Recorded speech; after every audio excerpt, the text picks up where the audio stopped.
اللہ کریم اپنے محبوب کریم علیہ السلام کا صدقہ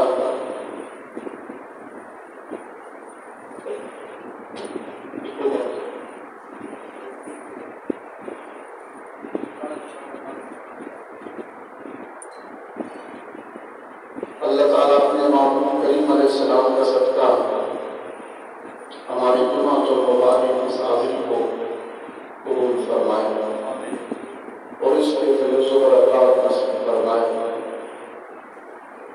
الحمدللہ ثم الحمدللہ، اللہ نے کرم فرمایا جمعۃ المبارک کی ادائیگی کے لیے اپنے حضور مسجد میں اللہ تعالیٰ نے آنے کی سعادت نصیب فرمائی۔ اللہ تعالیٰ اس میں برکت عطا فرمائے اور صدقہ پیغمبر اسلام کا اللہ تعالیٰ ہماری زندگی کی جملہ خطاؤں کو، غلطیوں کو اللہ کریم معاف فرمائے۔ الحمدللہ ثم الحمدللہ، اللہ تعالیٰ کے فضل و کرم سے آپ حضرات پہلی اذان کے ساتھ مسجد میں تشریف لاتے ہیں، نمازوں کے لیے، جمعۃ المبارک کی ادائیگی کے لیے۔ یہ کرم ہے پروردگار عالم کا۔ دعا کریں تا تمام وصال اللہ تعالیٰ اسی طرح مسجدوں میں نماز کے لیے، جمعے کے لیے سب سے پہلے آنے کی سعادت نصیب فرمائے۔ شہادت حضور کی شفاعت اور زیارت نصیب فرمائے۔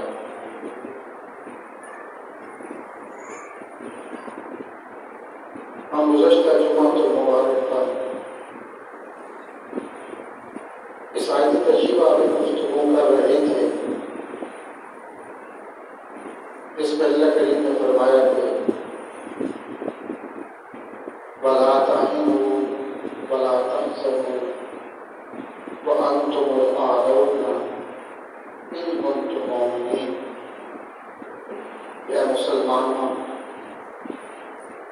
ہمت نہ ہارنا، گھبرا نہ جانا، وَلَا تَحْزَنُوا پریشان نہ ہو جانا، وَأَنْتُمُ الْأَعْلَوْنَ تم ہی دنیا میں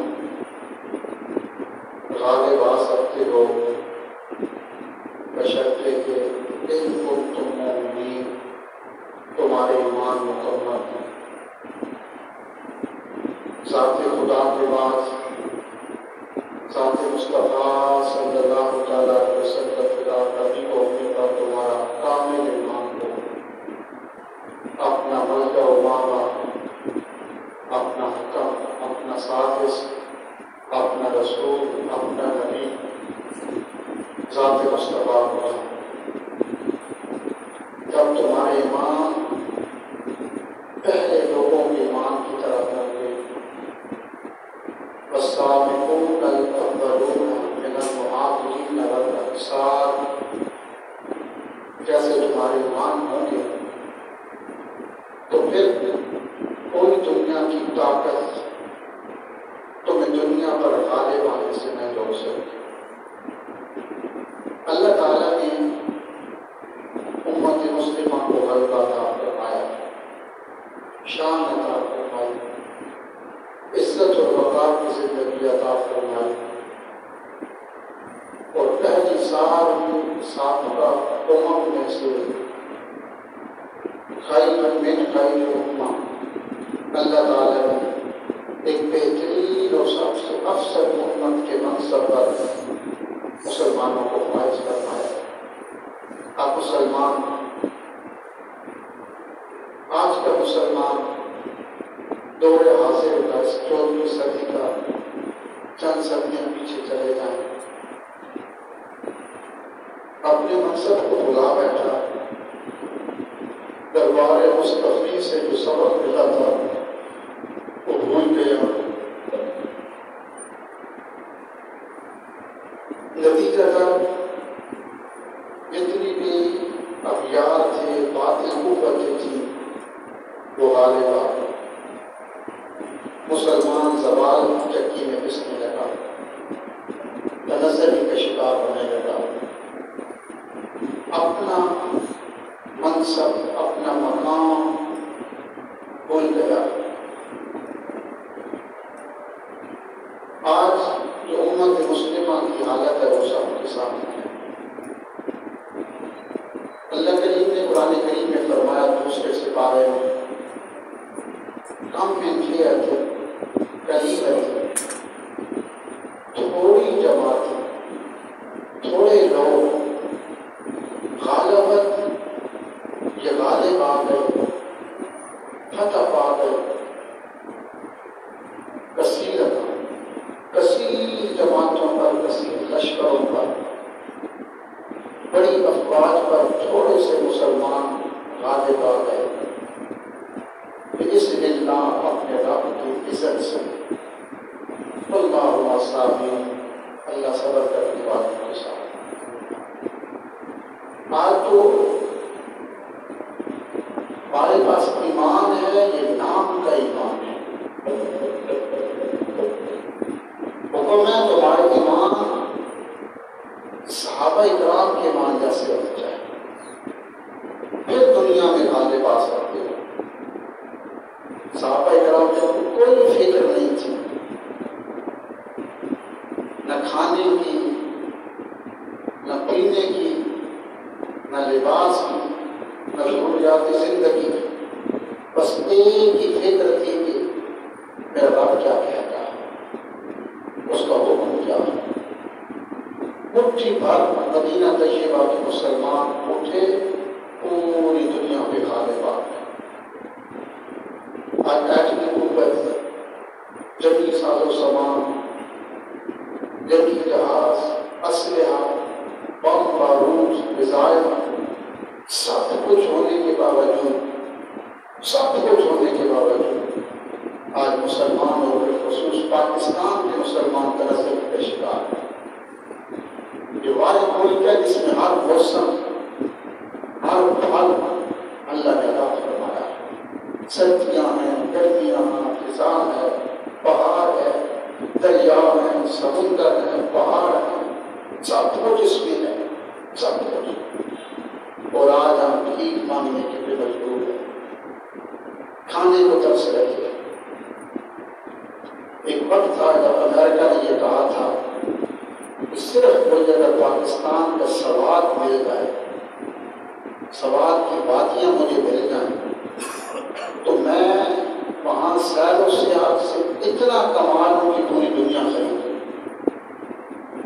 ہمارے پاس تو اوپر کے سارے علاقے جن کے مقابلے میں سواد تو کوئی چیز نہیں ہے، چاٹی ہے، چترال ہے، اوپر آپ چلے جائیں بلتستان تک کی آخری سرحد تک، گلگت بلتستان چائنا ہے، ساری جنت ہے، کشمیر جنت بڑی ہے، کیا کچھ نہیں ہے۔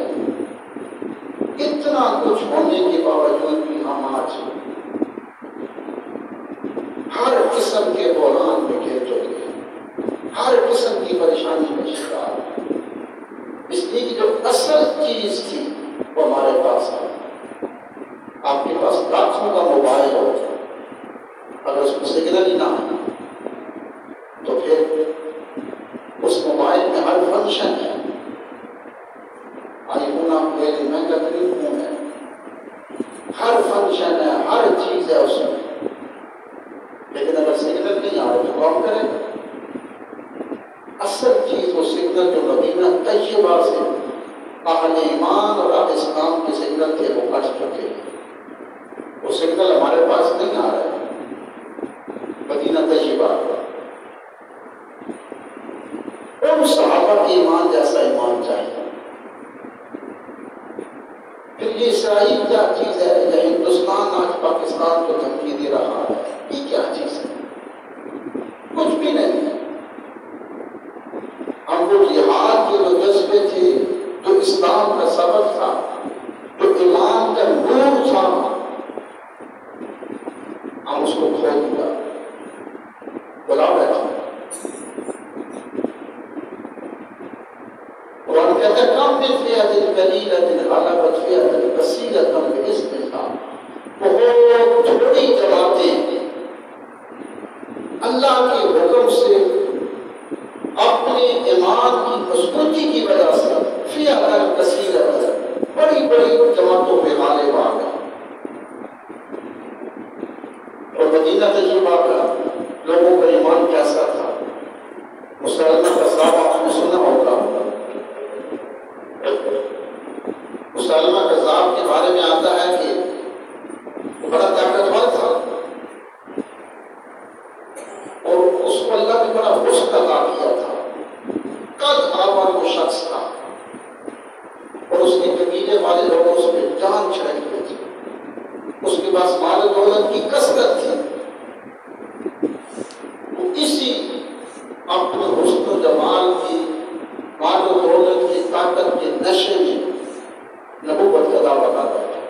حضور کے دور کو اور اس نے حضور کے خط لکھا اور اس خط میں اس نے لکھا کہ ایسا کرتے ہیں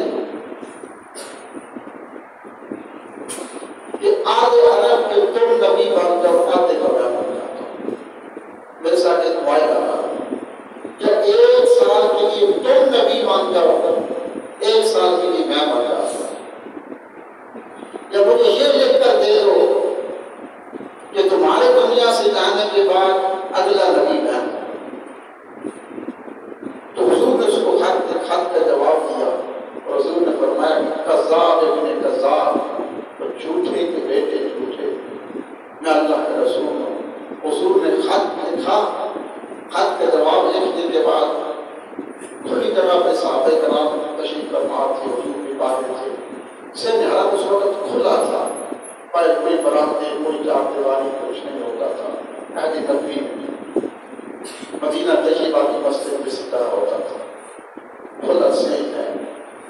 جہاں پہ لوگ کھجوریں خوش کیا کرتے تھے. حضور نے خط لکھا اور خط لکھنے کے بعد حضور نے فرمایا کون ہے یہ خط جو مسلمہ قذاب کے پاس کر کے جائے گا؟ کون ہے یہ خط جو لے کر جائے گا؟ حضور نے فرمایا سن لو، مسلمہ قذاب بڑا طاقتور ہے، اس کے پاس جنگی ساز و سامان ہے، تلواریں ہیں، اس کے محافظ ہزاروں کی تعداد اس کے آس پاس کھڑے ہیں، اس کے ایک اشارے پر جانے والے کے ٹکڑے کر دیے گئے. کون ہے میرا یہ خط لے کر اس کے پاس جائے گا؟ صحابہ کرام بیٹھے تھے.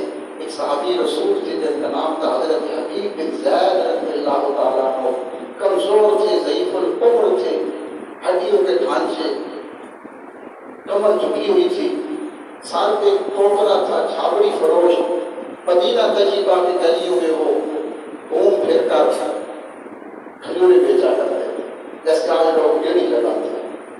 ٹوکرا کھجوروں کا سر پہ تھا اور مدینے کی گلیوں میں کھجوریں بیچا کرتے تھے. تو وہ کھجوریں بیچتے بیچتے بیچتے وہیں پہ آ گئے کہاں حضور صحابہ سے فرما رہے تھے کہ کون ہے جو میرا خط لے کر جائے گا؟ تو وہ پیچھے کھڑے ہو کر کھڑے ہو گئے. ٹوکرا سر پہ تھا کھجوروں کا اور ایک کھجور کھا رہے تھے. تو جھٹ سے کہا کہ حضور میں جاؤں گا. صحابہ کہتے ہیں جب کہا تو وہ کھجور کھا رہے تھے اور ان کے منہ سے کھجور کے ذرات نیچے گرے.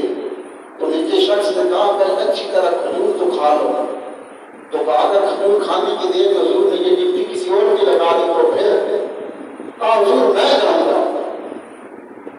ضعیف العمر، سفید داڑھی، کمر جھکی ہوئی تھی، کھجوریں بیچتے تھے، شہر مدینہ کی گلیوں میں ریڑھی لگاتے تھے، چھاوڑی فروش تھے.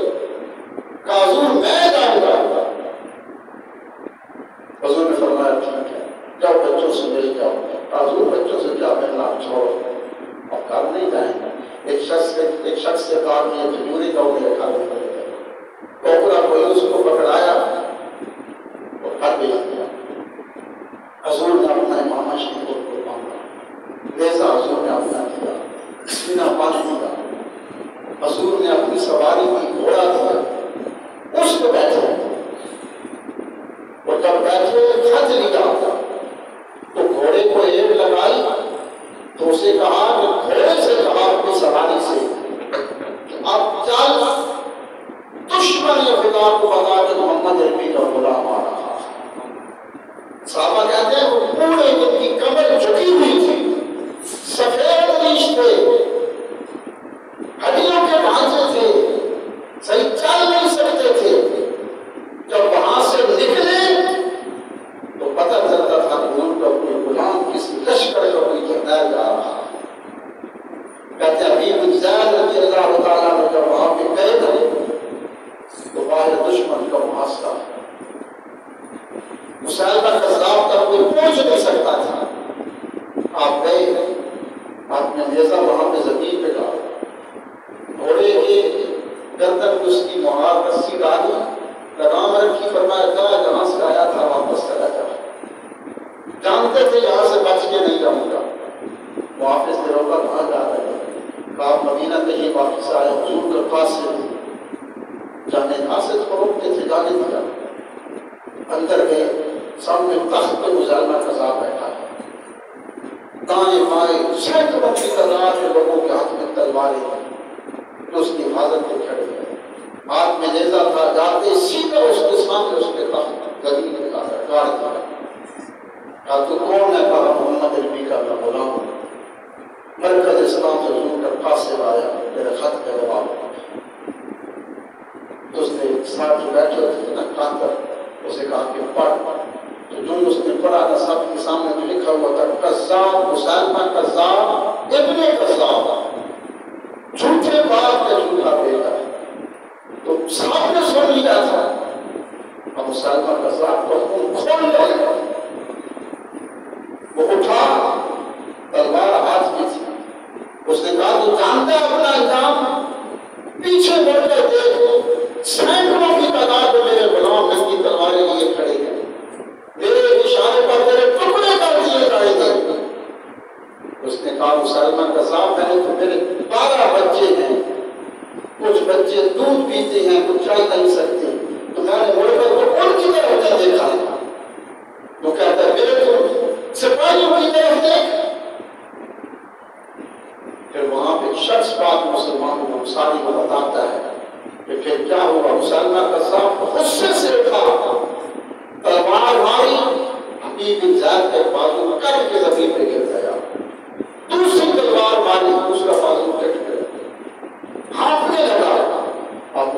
نے بھی فرمایا کہ بازو میرے کر گئے سانس تیرا کھل گیا.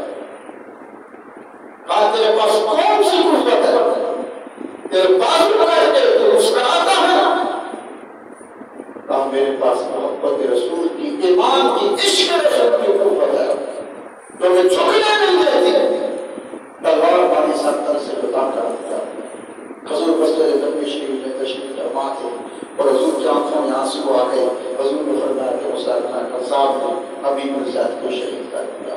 پھر حضور نے اوپر کی طرف دیکھا اور دیکھ کے فرمایا کہ اللہ نے آسمان کے سارے دروازے جنتوں کے حبیب الذات کے لیے کھول دیے.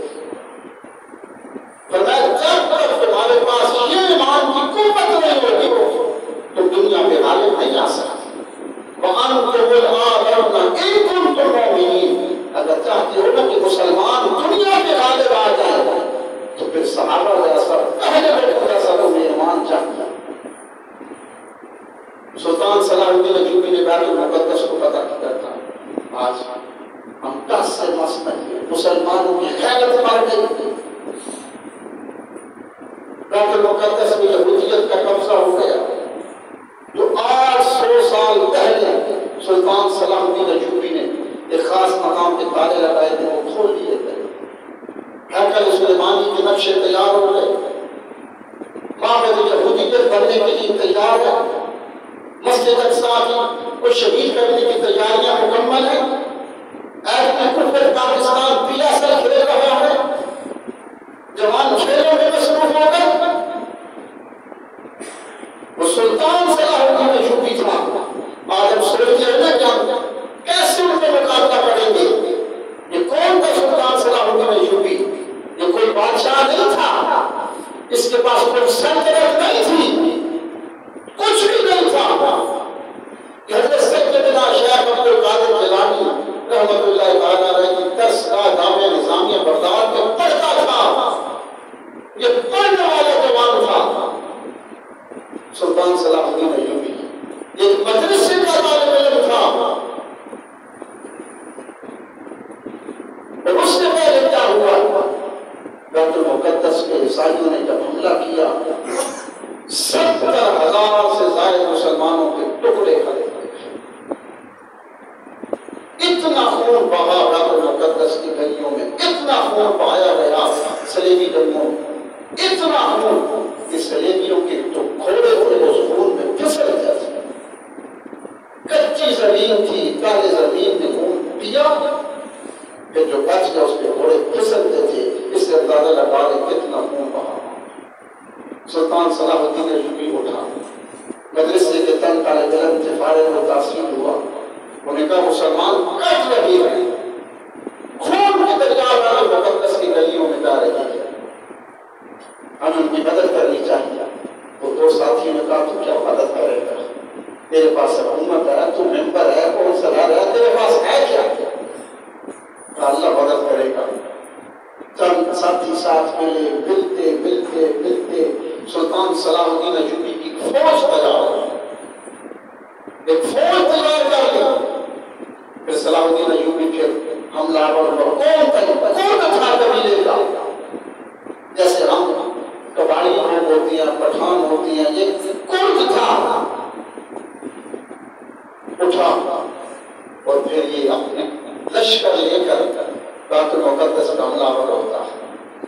اور پھر سب سے جو المیہ تھا وہ یہ تھا، سب سے بڑا المیہ کہ جتنے سال کے مصر سے لے کر بیت المقدس قریب تھا وہاں کتنا فاصلہ تھا.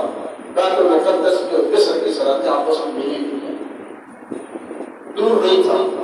کئی سالوں تک لڑتا رہا اور مسلمان اس کے راستے میں رکاوٹ ڈالتے رہے.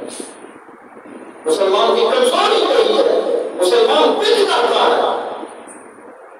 جتنے راستے میں سلطنتیں تھی، ریاستیں تھی، وہ سارے مسلمان بڑے ہوئے پچھ گئے، صلاح الدین ایوبی کے راستے کو روکتے رہے. آج کوئی نہیں، سارے مسلمان بچ چکے. ہم ترجیح کر رہے ہیں دنیا کی دوڑ ہے اور پوری یہودیت اپنی مذہب کی مان کر رہی ہے.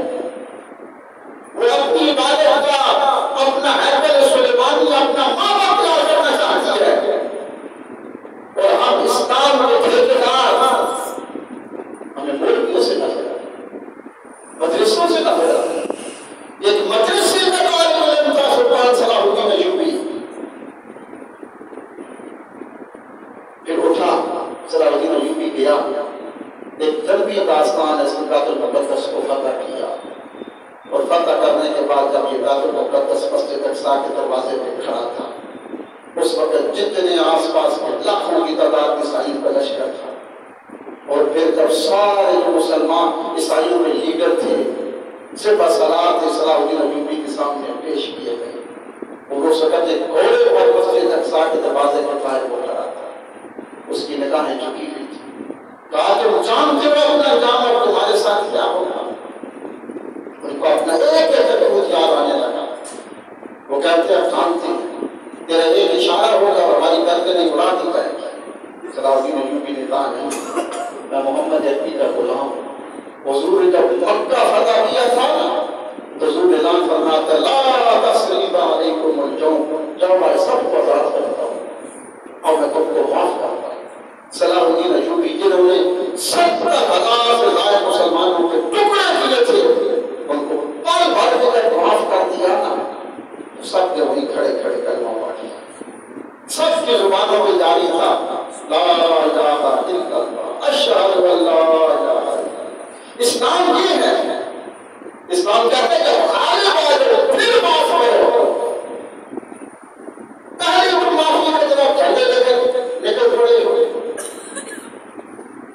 صلاح الدین جتنے وہاں پہ وہ قبیلے تھے وہ سارے صلاح الدین ایوبی کے پاس آئے اور کلمہ پڑھنے جا رہے ہیں، کلمہ پڑھنے جا رہے ہیں۔ ایک ایسا قبیلہ تھا جس نے کلمہ نہیں پڑھا تھا، حج کرم تھا، عیسائیوں کا قبیلہ تھا، اس نے کہا ہم کبھی کلمہ پڑھ کے مسلمان نہیں ہوں گے، ٹکڑے کروا دیں گے، کبھی ہم کلمہ نہیں پڑھیں گے۔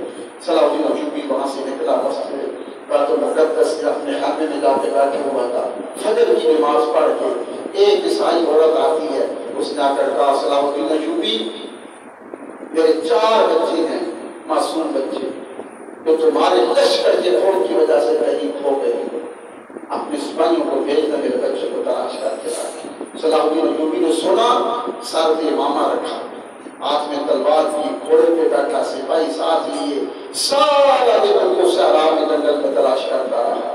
ظہر عصر کی نماز اس کو جنگل میں پڑھنا پڑی۔ عصر کی نماز کے بعد صلاح الدین ایوبی کی نظر پڑی ایک جھنڈ میں اس کے 4 معصوم بچے بیٹھے ہوئے تھے۔ صلاح الدین ایوبی نے دور سے اپنے سپاہیوں سے کہا تلوار پھینک دو، پیچھے ہٹ جاؤ۔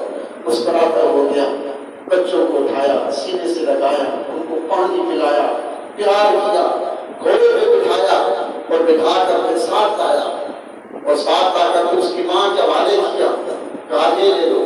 تو اس وقت اس ماں نے کہا صلاح الدین ایوبی تو خود بول گیا تھا، سپاہیوں کو بھیج سکتا تھا، کہا نہیں، میرے حضور نے فرمایا تھا مسلمانوں جب بھی جنگ لڑنا، درختوں کو نہ کاٹنا، بچوں کو نہ مارنا، اور بچوں کو اپنی ماں سے کبھی جدا نہ کرنا۔ آج اگر میرے لشکر کی وجہ سے میرے بچے جدا ہو جاتے، کل قیامت کے دن میں کس منہ سے مصطفیٰ کے دربار میں جاؤں؟ یہ سلطان صلاح الدین ایوبی تھا۔ آج یہ ہمارے بادشاہ ہیں، بڑے بڑے دعوے کر رہے ہیں مسلمانوں کا۔ ایک حاجیوں کا جو قافلہ تھا نا، حج کر کے واپس آ رہا تھا، راستے میں عیسائیوں کے علاقے آتے تھے، ایک عیسائیوں کے علاقے سے مسلمانوں کا حاجیوں کا قافلہ گزر رہا تھا، تو عیسائی جو اس سلطنت کا بادشاہ تھا اس نے روک لیا، جس کا نام تھا ہچی ناڑ، اس نے روک لیا۔ اس نے کہا کون ہو؟ کہا مسلمان ہیں۔ کہاں سے آ رہے ہو؟ کہا حج کر کے آ رہے ہیں۔ تو کہا کہ تمہیں نہیں جانے دیں، اگر جاننا چاہتے ہو نا تو بلاؤ اپنے نبی کو اپنی مدد کے لیے، تمہارا نبی آئے گا، اگر تمہارے نبی تمہیں چھڑا کر لے جائے تو جا سکتے ہو، ورنہ ساری زندگی عیسائیوں کی قید میں پڑے پڑے زندگی گزار کر گرفتار کر لی گئی۔ یہ بات چلتے چلتے چلتے سلطان صلاح الدین ایوبی کے کانوں تک جا پہنچی کہ حاجیوں کا ایک قافلہ مسلمانوں کا ہچی ناڑ عیسائی بادشاہ نے قید کر دیا ہے، اور ظالم نے یہ کہا ہے کہ بلاؤ اپنے نبی کو اپنی مدد کے لیے۔ صلاح الدین ایوبی نے جب یہ بات سنی تو کھڑا تھا، کھڑے کھڑے قسم اٹھائی اور کہا کہ یا اللہ میں تجھ سے وعدہ کرتا ہوں جب تک میں اس ہچی ناڑ کی گردن تک نہیں پہنچ سکتا میں بستر پہ لیٹ گا نہیں۔ 3 سال کے بعد بادشاہ سلطان صلاح الدین ایوبی اس تک پہنچا تھا۔ سال تک جنگ کی ترتیبیں دیتا رہا، جنگ کی تیاریاں کرتا رہا، اور ساری رات خیمے کے اندر صلاح الدین ایوبی جو تھا نا، وہ تلوار لے کر تیز تیز چلتا تھا اور اپنے کان پیستا تھا، اور پھر صلاح الدین ایوبی کو پھر جب نیند آتی تھی نا، پھر خیمے کی اس بانس کے ساتھ لکڑی اور چوٹ کے ساتھ بیٹھ کر نیند پوری کر لیتا تھا۔ 3 سال تک صلاح الدین ایوبی بستر پہ سویا ہے، بیٹھ کے نیند پوری کرتا رہا، ٹیک لگا کر پوری کرتا رہا، اور تیزی سے جنگوں کو ترتیب دیتا چلا گیا۔ عیسائیوں کے علاقے فتح کرتے کرتے کرتے پھر اس علاقے تک جا پہنچا۔ جب سارے عیسائیوں کے علاقے فتح کر دیے نا، تو سارے بادشاہ صلاح الدین ایوبی کے سامنے پیش کیے گئے۔ لین میں کھڑے ہیں سارے عیسائی بادشاہ، کسی کو کرسی دی تو کہا کہ اس کو کرسی دیتے اس کو معاف کر دیتے ہیں، کسی کو پانی کا پیالہ دیا، اب اس کو پانی پلاتے ہیں اس کو معاف کر دیتے ہیں، معاف کرتا چلا گیا چلا گیا۔ جب آگے پوچھا تیرا نام کیا ہے؟ کہا میرا نام رچی ناڑ ہے، جس کی اصلاح کی 3 سال تک سویا نہیں تھا، بستر پہ نہیں سویا تھا، تیزی کے ساتھ ساری رات وہ تلوار لے کے کان پیستا تھا، چلتا تھا۔ آج 3 سال کے بعد اس کے سامنے کھڑا تھا، صلاح الدین ایوبی کی آنکھوں سے پھر شعلے برسنے لگے، پھر اس کی زبان لڑکھڑانے لگی، اس نے تلوار نکالی اور رچی ناڑ کی گردن پہ رکھی اور کہا تو نے کہا تھا مسلمانوں کو غلام اپنے نبی کو مدد کے لیے، اسی نبی نے اپنے غلام کو بھیج دیا۔ صلاح الدین ایوبی کی تلوار اٹھی اور اس کی گردن کو کاٹ کے رکھ دیا۔ یہ وہ بادشاہ تھے، صدیاں ہو گئے دنیا سے چلے گئے، آج ان کے نام زندہ ہے۔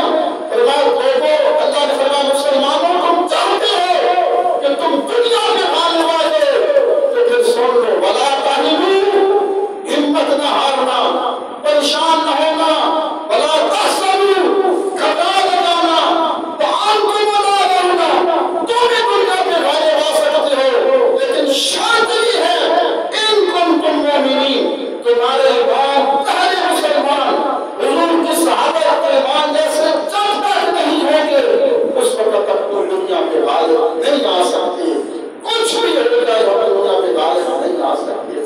ایک ہی شرط ہے، ایمان مضبوط کرنے ہوں گے، جب ایمان مضبوط ہو جائیں گے پھر مسلمان دنیا پہ غالب آئے گا۔ اللہ کے مسلمانوں کے کھوئے مقام واپس عطا فرمائے، اللہ اسلام کے پرچم کو سر بلند فرمائے، سنت عطا فرمائے۔